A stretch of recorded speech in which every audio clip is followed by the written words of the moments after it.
Howdy, my name is Tyler Nance, and this is my speech on how to change a car tire. So it's less funny and a little more serious. It's more funny to me because I've had to actually change a lot of spare tires in College Station.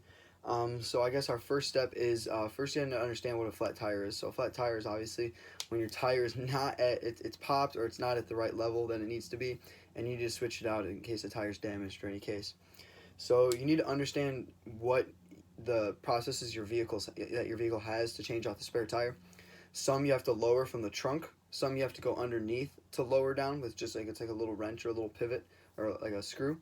And then you also need to understand where your jack and your lug nut wrench is. So what a lug nut wrench is, I'm going to utilize my iPad here. This is a lug nut wrench.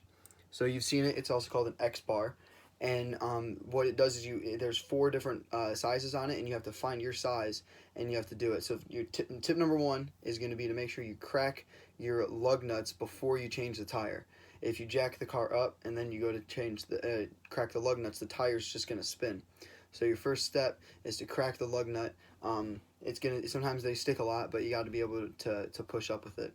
So second is identifying the spare tire. This is what most spare tires look like in a vehicle. It's called a donut or a 50-50. What a 50-50 stands for is 50 miles at 50 miles an hour. So if you cross over that, you're going to start damaging the tire. You can only go 50 miles per hour, and you can only do that for 50 miles. So once you get that, you need to jack up your vehicle, and all cars come with a jack. And usually you use the back side of the lug nut wrench, and you go underneath, and you get your jack out, and you place it underneath the vehicle, and then you spin it with the lug nut wrench, and that's what causes the vehicle to raise. There's a spot marked on the frame of the vehicle. If you look underneath, there's a little cutout, and that's where there's a little notch on the jack, and then that's what will the jack will go into to safely raise your vehicle. And you're going to place it behind the tire just like that. That already has the donut on, but you're going to place it just behind the tire just like that. There are permanent jack stands. These are more permanent jack stands, like the blue ones. Sometimes you might have seen those in movies or in shows. You typically won't have those with your vehicle, but if you're changing it at your house or something, it's a good idea to have that in case one of the jacks slips. Your vehicle's not just going to slam to the ground or slam on you if you're underneath it. My last little tip before you start changing the tire is that when you get the tire off, when you crack the lug nuts, you get it jacked up, and then you take all the lug nuts off and then pull the tire off.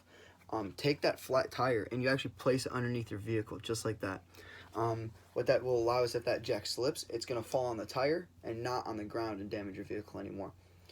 So then finally, once you put the new tire on, you screw those lug nuts back on, and then you can't tighten them because again the tire's just going to spin.